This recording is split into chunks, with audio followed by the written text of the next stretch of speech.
The RV market is collapsing in 2026, and the reason you're seeing like-new RVs being dumped everywhere isn't one thing, it's a chain reaction.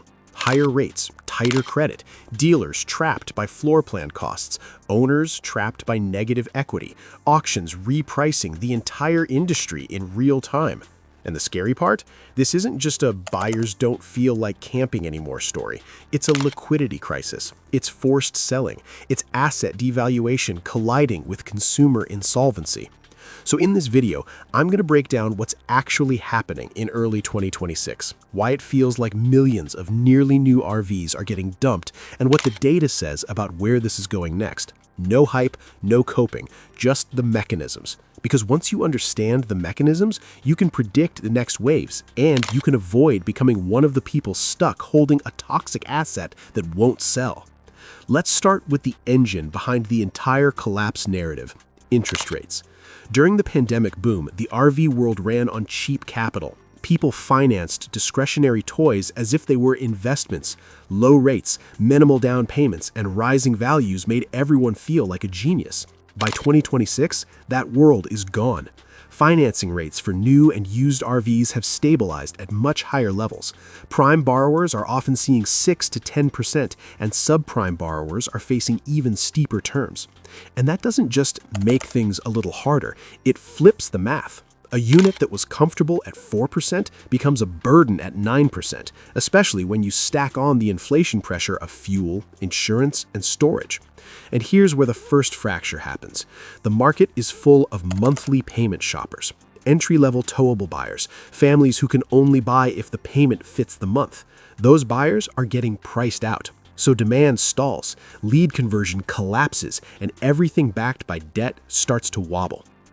Now let's talk about why the dumping is real, not just a rumor. Credit stress is rising, and when credit stress rises, discretionary assets get liquidated first. In Q3 2025, the transition into serious delinquency, 90 days or more past due for auto loans, hit 2.99%, climbing steadily from pandemic-era lows. That's auto loans, but the correlation with RV loans is historically strong, and the logic is brutal. When households get squeezed, they protect the mortgage and the primary vehicle first. The toy gets sacrificed. And it's not just auto. Mortgage delinquency climbed too, reaching 3.99% in late 2025. Credit card delinquency rose above 7%. That tells you what this is. Households are losing their financial buffer. So the dumping isn't just people changing hobbies. It's people trying to shore up balance sheets or defaulting because they can't service the debt.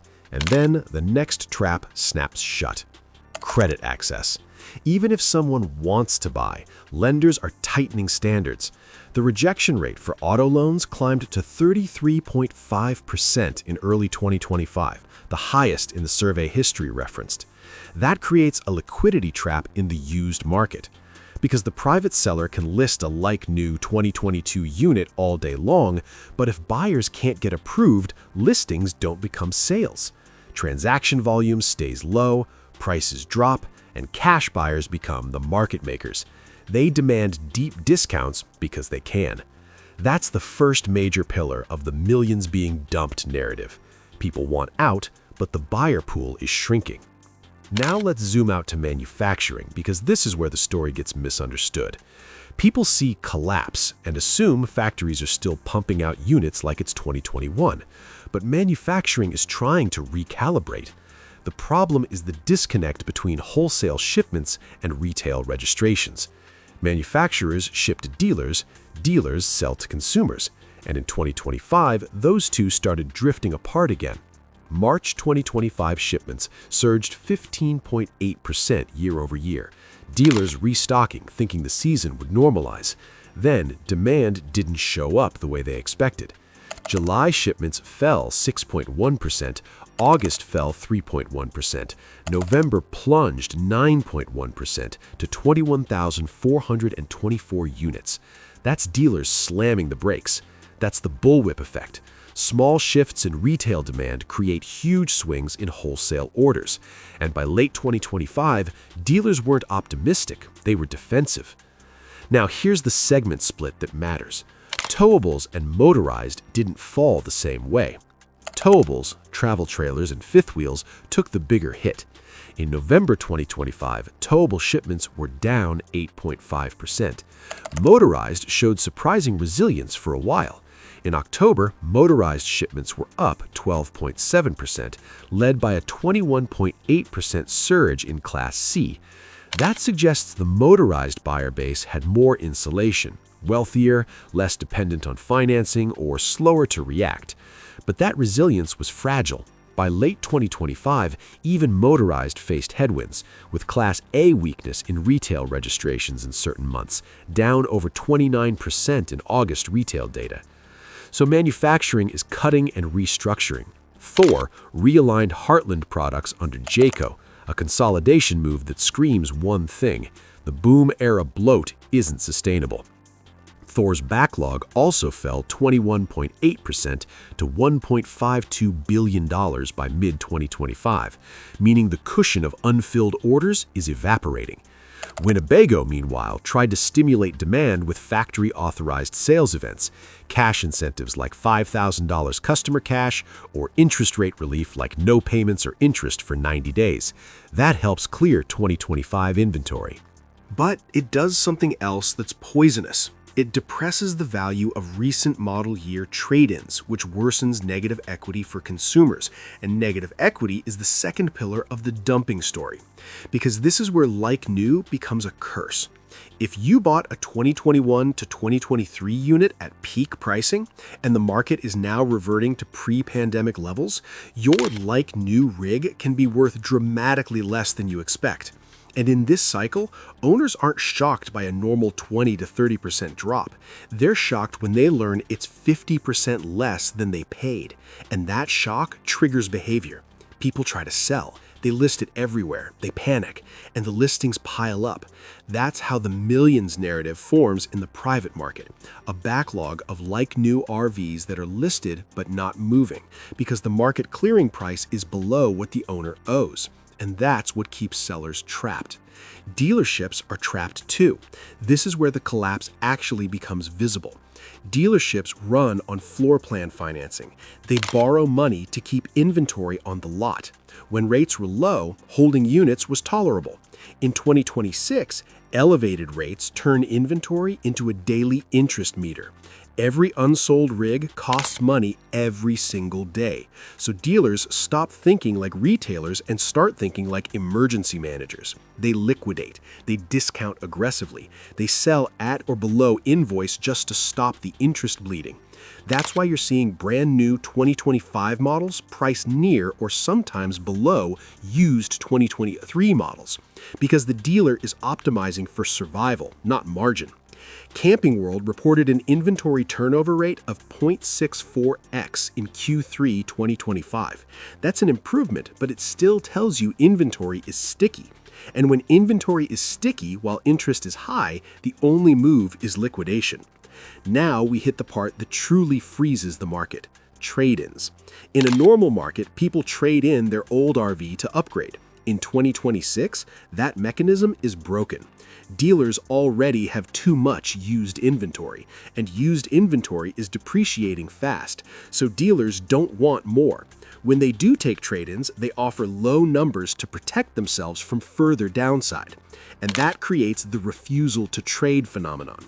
Here's the trap. A buyer wants a new 2026, but they owe $40,000 on their 2022. The dealer offers $25,000. That buyer needs $15,000 cash just to exit the old loan. Most people can't, so the deal dies. Not because they hate RVing, because the equity math doesn't allow movement. That's why so many RVs are stuck in limbo. Owners want out, but the lien release price is above the market price, so they list it, they hope, and when hope fails, repos begin. Which brings us to the third pillar of the dumping wave: repossession supply. As rates stay high and values fall, banks protect themselves. Owners with long loans can't make payments. Banks accelerate defaults to salvage what equity remains. Repos go to wholesale auctions. Supply rises again, prices drop again, and the spiral tightens. Now, if you want to see the truth of a collapsing market, you don't look at dealer ads, you look at auctions. Wholesale auction lanes are where the industry's mistakes get priced. And in late 2025, auction data showed the correction in hard numbers. Motorhomes saw a single-month drop of 9.3% between August and September, stripping over $6,500 from the average selling price. Towables also eroded, about 5.3% in the same window, and showed consecutive months of value decreases leading into Q4.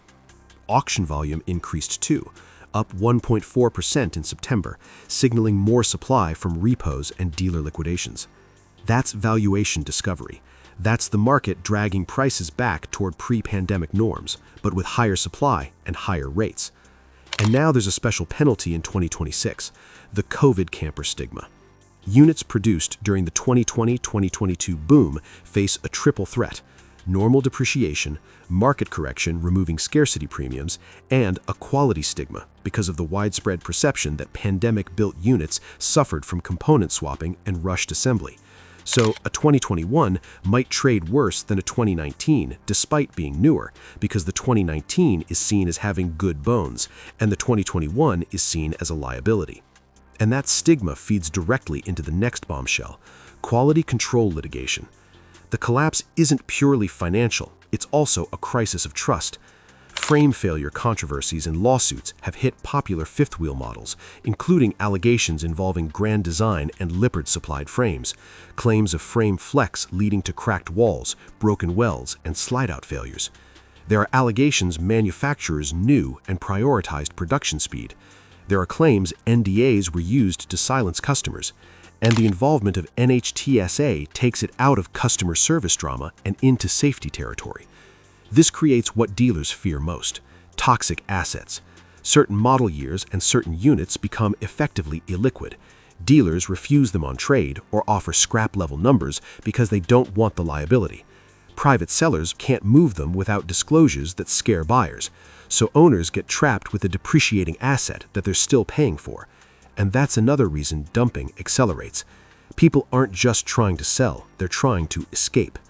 Now, here's the darkest version of dumping: the end-of-life RV that exits the market completely, the zombie RV phenomenon. As older RVs lose all economic value, when repair costs exceed resale price, they get sold cheaply in informal cash transactions, often without proper title transfer. They become housing of last resort. Then, when they become immobile or uninhabitable, they get abandoned. Cities like Portland have documented caravans of dilapidated RVs, forcing towing and disposal programs because these units become hazardous waste, sewage, mold, and drug paraphernalia. And even if you think that's not the same market, it feeds back. It creates stigma. It turns the RV from a symbol of freedom into a symbol of urban blight. And it raises the cost of disposal, adding a hidden end-of-life cost to ownership that buyers are starting to factor in. Now let's talk geography, because the collapse is not uniform. This is where the headline narrative gets sloppy. National averages hide local reality. Some markets posted massive gains, even while the national picture looked negative. Baton Rouge was up 55.17% year-over-year in August 2025. Bend, Oregon was up 48.04%. Greenville-Spartanburg was up 51%. Meanwhile, other markets were collapsing. Des Moines down 54.17%, Reno down 45.93%, Tampa down 38.95% in November data. And there were extreme outliers like Eugene, Springfield, up 79.17%. This is a hyper-local market now. Dealers in one region can be celebrating while dealers elsewhere are liquidating. That makes national inventory allocation harder for manufacturers, and it creates weird pricing pockets for buyers. So where does this go in 2026? Here's the realistic outlook. The market is not dying, it's right-sizing. Forecasts suggest 2026 shipments around 300,000 to 350,000 units, closer to sustainable pre-pandemic norms. The biggest variable is interest rates. Any rate relief in mid to late 2026 would immediately put a floor under the towable segment, because that's where the payment shopper lives. Inventory normalization is also key. By Q3 2026, the aggressive discounting of 2025 models should clear the channel, allowing pricing to become more rational for 2026 and 2027 models. But the healing won't be equal. This is the survival of the fittest era. Small dealers with high floor plan costs and low turnover will get acquired or fail. The market favors large, well-capitalized groups. Manufacturers will shift away from volume at all costs and back toward quality assurance because trust took damage. And that's the real conclusion. RV market collapse is a misnomer if you think it means the industry ends, but it's a precise description of what happened to asset values for owners of 2020 to 2023 units. For them, the market did collapse. They're stuck with depreciating, defect-stigmatized assets and negative equity, and the dumping is the symptom of that toxicity. So if you're watching this as a buyer, understand this. The deals are real, but the risks are real too. A collapsing market doesn't just create bargains, it creates traps. It floods auctions with repos. It punishes certain model years. It turns some units into toxic assets. And it rewards the people who understand liquidity, credit, and timing. Because in 2026, RVs aren't just RVs, they're leveraged assets being repriced. And the repricing isn't finished yet.